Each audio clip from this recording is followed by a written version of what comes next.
Welcome aboard, everyone. Thank you for being here. I know a few people are doing some hits, so we might have some people coming in. Appreciate, again, you being here. All right, an announcement, I think rather important one for certainly all of you here and everyone watching at home and certainly everyone here at the State Department. Welcome aboard. Today, under President Trump's leadership and at the direction of Secretary Rubio, we are reversing decades of bloat and bureaucracy at the State Department. The Secretary announced a reorganization plan to build an America First State Department to meet the challenges of a new era. He has issued the following statement on the plan, which you can get at State Department DEPT, or how is it, .gov? State.gov is where you can get this statement and links to other information on what we're about to discuss. We are facing tremendous challenges across the globe to deliver on President Trump's America First foreign policy. We must make the State Department great again.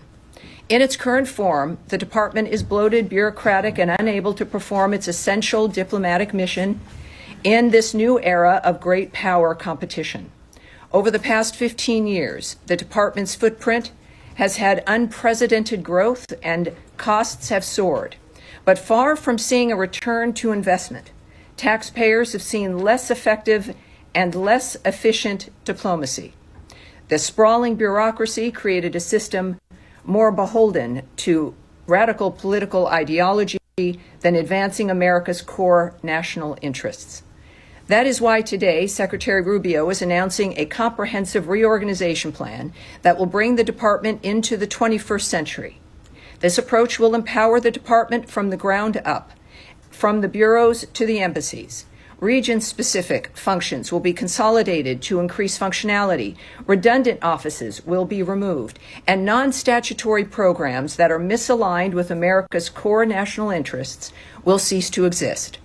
Under President Trump's leadership, we have a commander-in-chief committed to putting America and Americans first.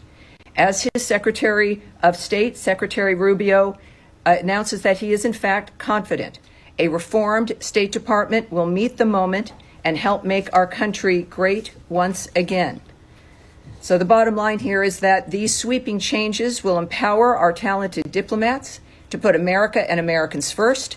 It is also, I will remind, for those of you who are in the bullpen and those watching at home, as I've mentioned before, there's a number of journalists and organizations that are a member of our bullpen. They're people who cover the State Department and work here in the building. And we had a discussion earlier today with some more background on this, that also for State Department personnel, everyone in the building will be receiving, of course, this statement. And there's an opinion piece that is available from the Secretary at the new State Department Substack link. And that is statedept.substack.com. Is that it? Go there, and it will ask if you want to subscribe. You don't have to. You can just click on the title, and you'll get additional commentary from the Secretary in this regard.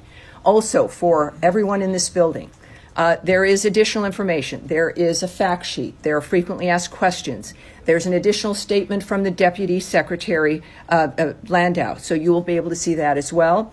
And as a reminder again, because I know there's been a lot of fake news out there, this is a reorganization plan.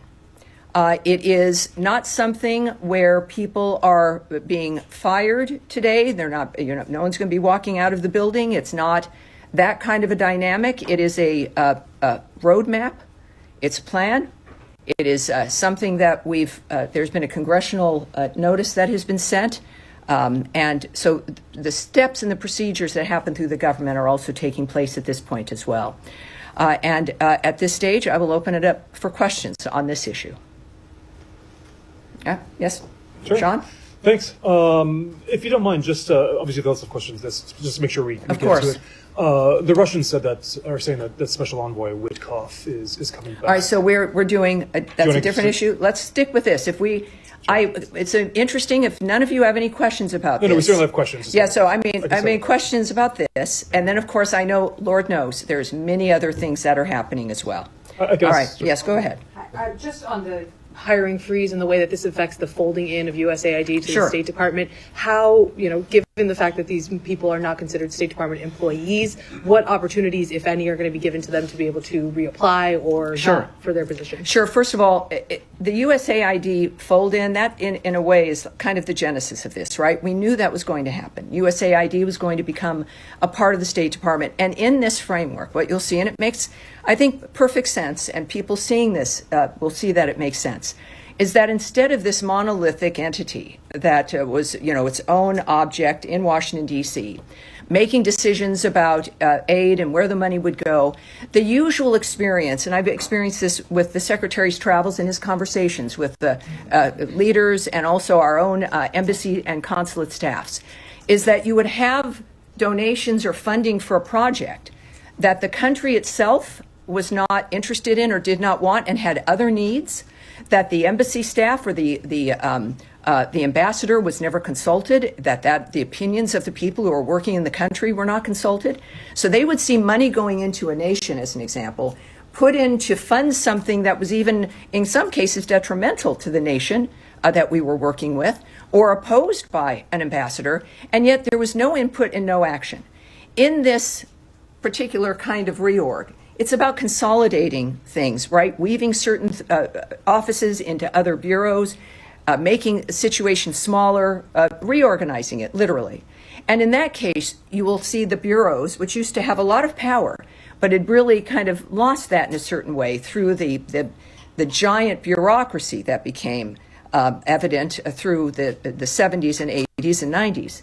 And that you would have a dynamic now where the intention is, and described in this plan, to have each regional bureau have the element of the U.S. aid that is relevant to that bureau, so that they would be working together, and it would be a coalition, if you will, of ideas and minds and efforts to then also bring in and have the embassies, the ambassadors, and the governments who we're working with having a say in making sure that the money that's donated is relevant to that nation, is relevant to the region. And that's what will be, that's where U.S. aid essentially is going, is into positions where, as I've mentioned to you, as we were doing our review of U.S. aid, is don't mistake a change for being for indicating something is gone or missing. That it was never about us abandoning our commitment to funding to any kind of life-saving efforts or our work with other nations in assisting them. But it was going to look different, and now it will. But it will not just look different, but it's actually going to be within a functional framework to make sure that any aid that goes out is aid that that we work with the nation on, that we work with the embassies on, and people on the ground with an interest who are stakeholders will have a say in that. I think that that's certainly a much more functional way to move foreign aid through. But on the employees themselves, Oh, sure. that were already sort of in limbo in terms of how their jobs Sure. were going to change when the department was going to be taking over Sure. USAID. Are those employees going to have the opportunities to apply for other positions? How many Well, people? some will. So again, this is a proposal. This obviously could change. But as you have offices that are cut, or even some bureaus that were set up for a specific situation that end up being cut entirely, that you will have people who then, Foreign Service officers, the career workers, et cetera, being able to apply for something else. So these are, it's a dynamic where you've got a certain number of open seats that exist, and then people who, of course, will then be out of the seat where they were if, in fact, their office is cut or even folded in to another bureau. So these are, again, this is, again, a roadmap, and it's a dynamic, whereas we've said in the past certain dynamics where people, and this is new for me as somebody who's never worked for government, very much in a way like the military, where you can be working for the State Department, working in a specific, let's say, embassy overseas, and then that job ends, and then you come home and you get slotted into a new job. That, I think, for the American people, maybe for large corporations, that makes sense. But that's how it works here, when, of course, that's possible. So that is possible, and we will clearly watch that as it plays out. Yes, sir. Thank you very much, Tommy. You said things will look different, and thank you for that Sure. response. But I think a lot of people around the world will be wondering what it is, especially perhaps in the Middle East, Africa, what it will actually mean for them on the ground? How will these changes take effect? Will we see offices over there that are being closed, consulates and so on? Can you talk a little bit about what people around the world can actually expect? Well, I can't speak to, it's a very separate issue, right? This is an organizational roadmap for this department here, right, in Washington, D.C. The arguments about what will occur in other countries, you're talking about embassies and consulates, that's not addressed here. It's not a factor that this reorg doesn't affect them, except, as I've mentioned, is more involvement, right? More direct, person-to-person framework as opposed to bureaucracy to bureaucracy. No more calling up USAID and going through, 17 messages and trying to get an answer back about what's happening with a certain grant or what's happening with a certain plan. That this is really, in a way that I think I've heard many people here note, including the Secretary and the Deputy Secretary, of returning the State Department to its traditional base, to the nature of human diplomacy, of getting things done, and my goodness, especially in the 21st century, that moves so rapidly, faster than any other time in history. And this is what the State Department used to be able to do. It has grown, as the Secretary's statements indicated, quite bloated, unable to move, stuck in really just a bloated inability bureaucratically to make decisions or to get things done. And if decisions are made, the levels that have to be gone through extend the amount of time to where you can get a decision made. So I would say for embassies and consulates in the world itself, as they're already seeing when it comes to the way that President Trump operates, the way that Secretary Rubio operates, it's about faster results with, I think, a more nimble effort. All right. Yes, Humaira. Thank you, Tammy. So in the reorg, we see that the Undersecretary for Civilian Security, Democracy, Human Rights, as known as J inside the State Department, seems to have been eliminated, and some of the bureaus under that is being brought under different undersecretaries. But, for example, Office of Global Criminal Justice, which works on monitoring atrocities overseas, which cooperates with different governments on war crimes accountability, seems to be completely eliminated. So I'm wondering, this undersecretariat was a place where U.S. basically did democracy and rights promotion globally.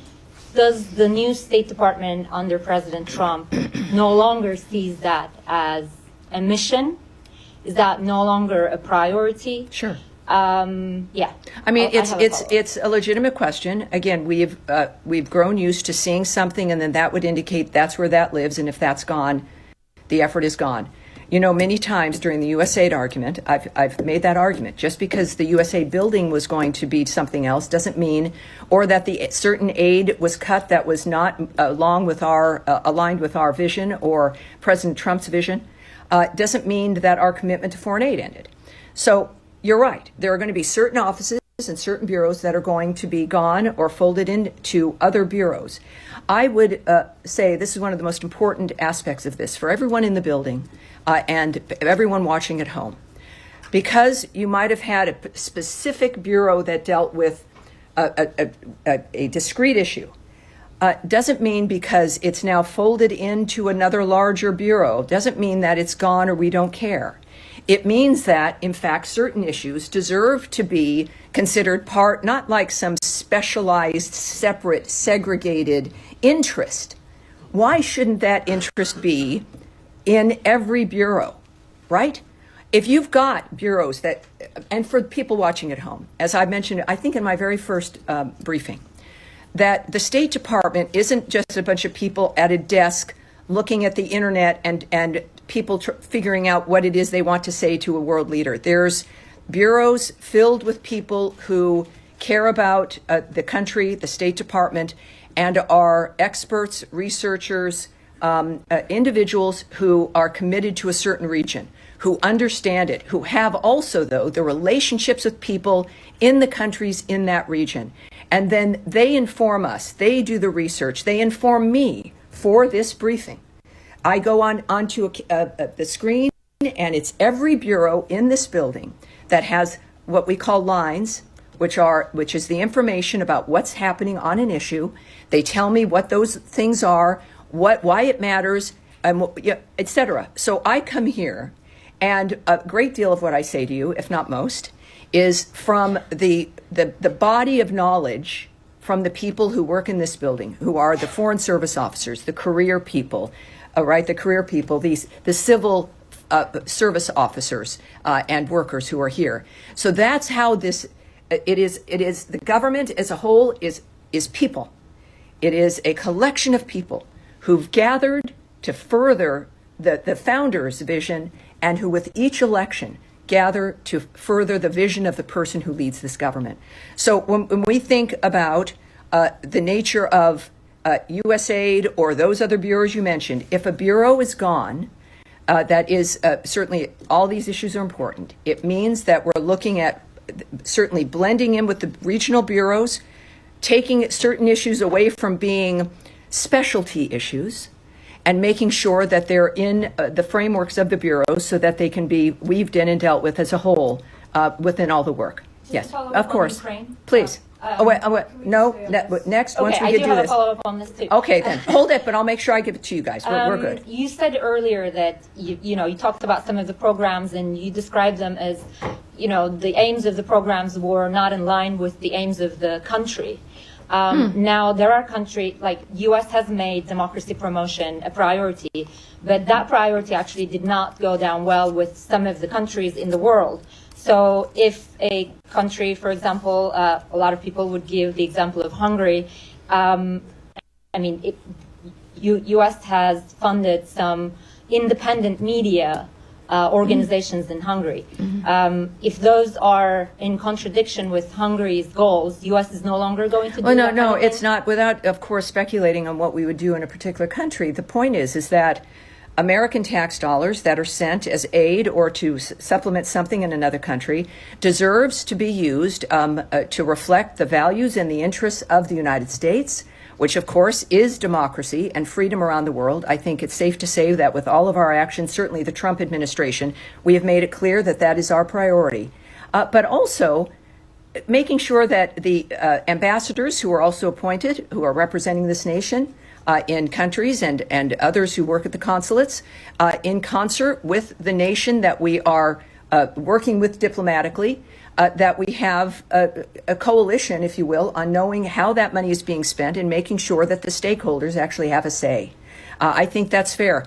Some people would argue that sending money into a country, spending on something that nobody else discussed, like as USAID would do, is unfair, and that the people in the country that we're working with should have a say.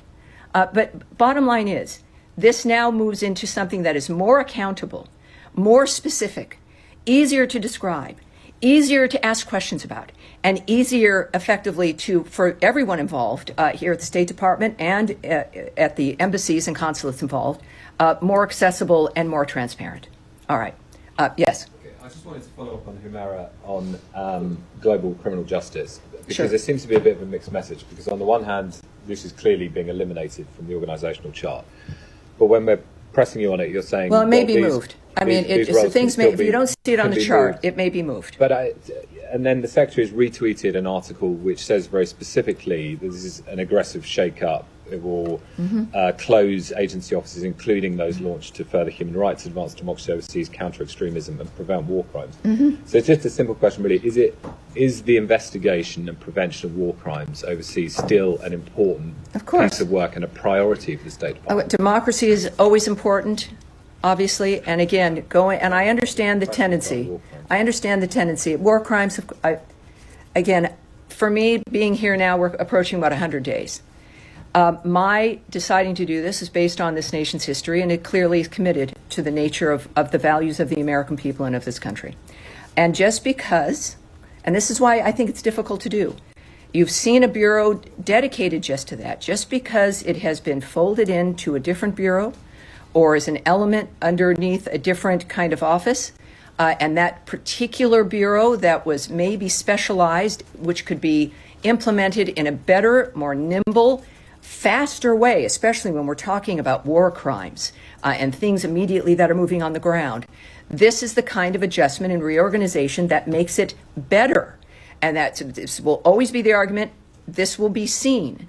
But it is, of course, those values that you know are American values remain. And while the approach or the bureaus or an office might be called something differently or even eliminated as an office, but is moved through the bureau as a whole, you'll see that the American approach to the world not only remains the same, but will be more obvious, more clear, more dynamic, and more active. Do you know where will that role move to? Because it's very hard to see in the chart, for example, on war crimes or global criminal justice, where that will now exist. Well, but again, this is a roadmap. It is a plan. This is something that in this process, and there's a process in this government, where there may be certain things that change.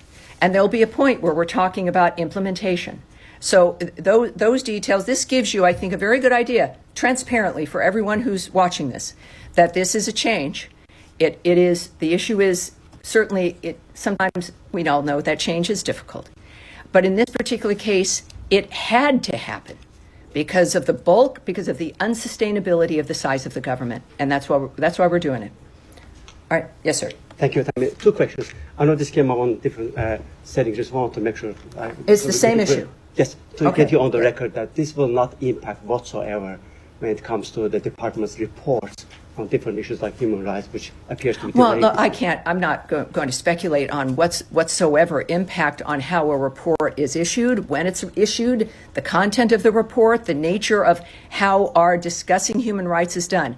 I will not, all of that would require speculation here beyond, I think, the reorganization report. And my second question, I know that I can say a spokesperson's role will be promoted. Congratulations on that. But I want to understand with the GEC, closure of GEC recently. GEC, Global yes. Engagement Center. Yes, now And- that's a very and good also- question, yeah. And also, eliminating some of the fundings, like, grants to Moldova to fight against Well- the Russian disinformation. Is the issue of Russian disinformation or Chinese disinformation, is this something that you are concerned about, or are you out of business of combating it? Well, it's obvious that everyone's concerned about interference in elections.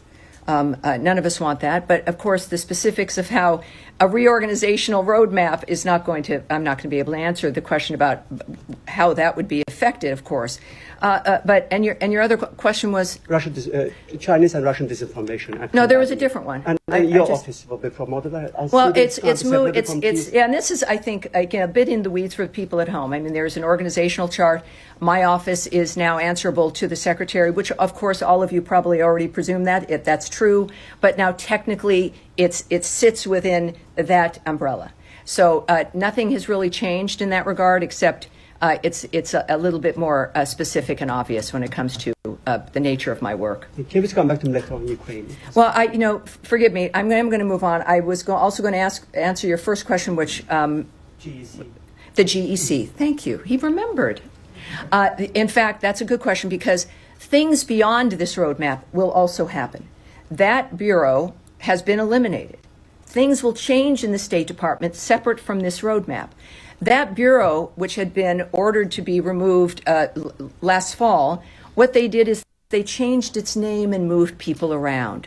And so that, of course, by eliminating that bureau at $50 million a year, perfect example, that worked to censor the American public.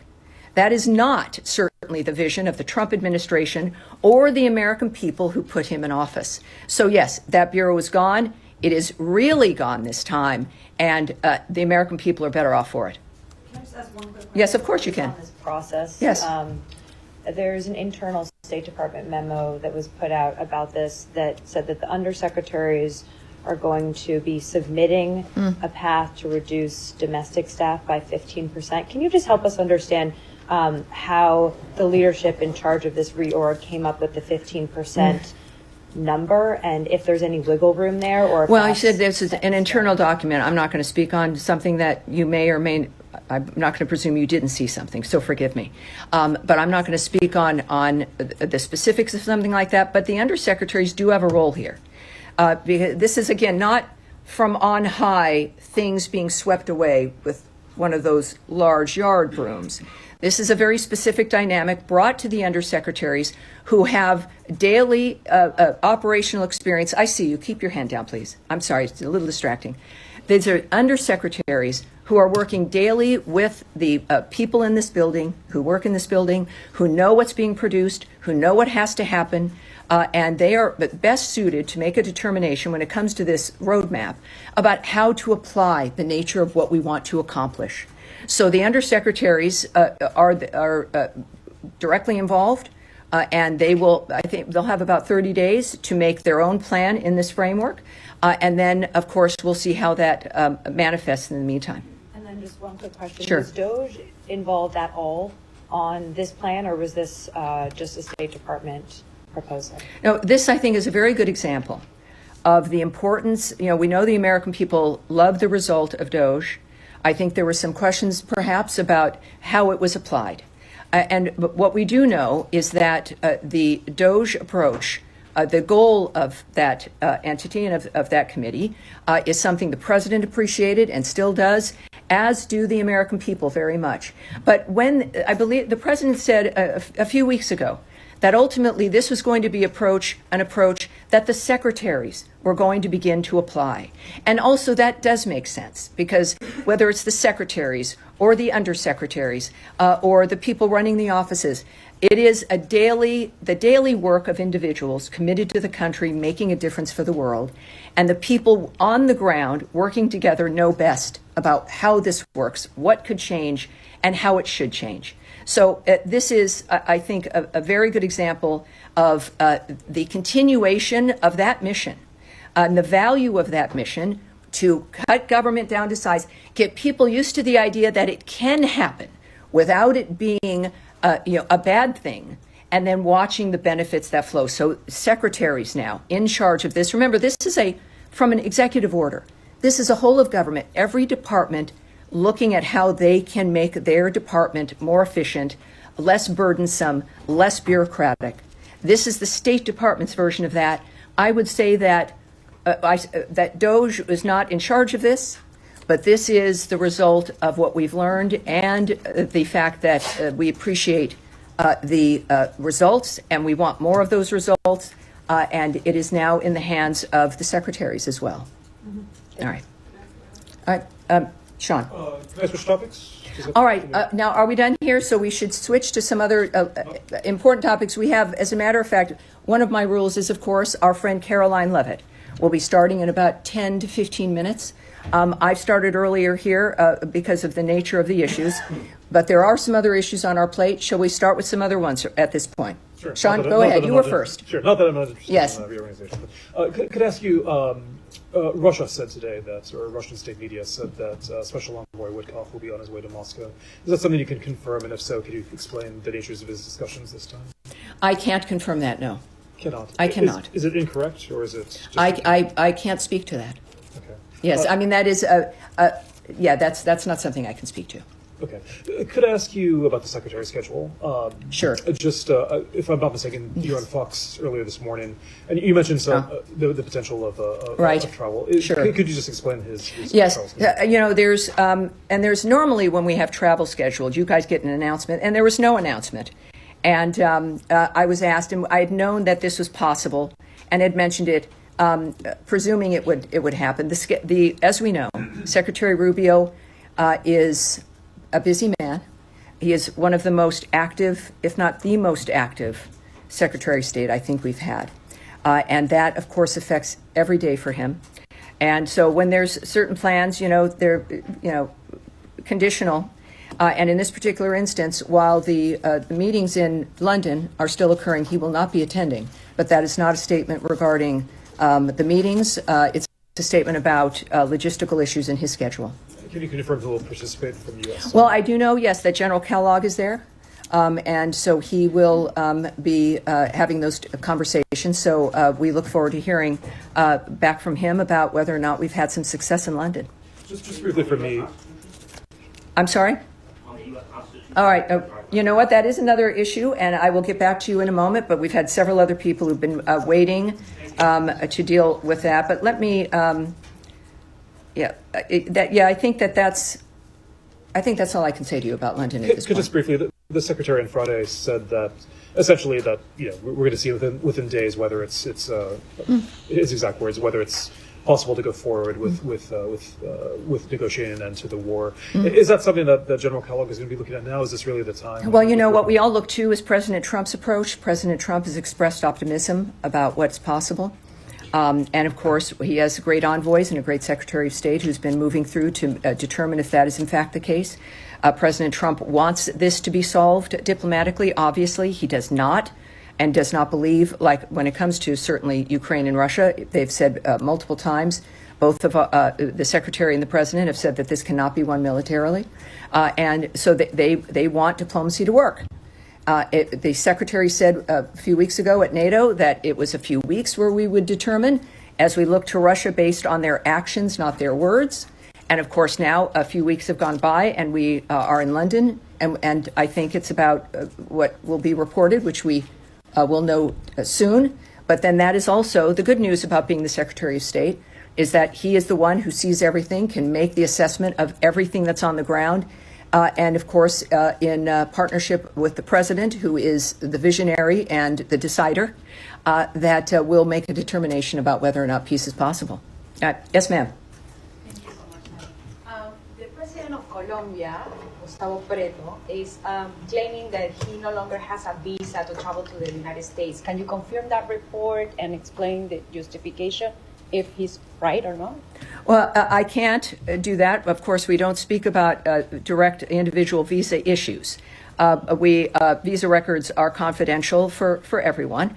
But we are aware of the reports. We're aware of what he said. What I can say is that our two countries have had opportunities to create a brighter future for our citizens through efforts aimed at targeting violent drug cartels that are now poisoning our citizens and destabilizing our region, creating economic opportunities that advance prosperity, and ending the regional crisis of illegal immigration.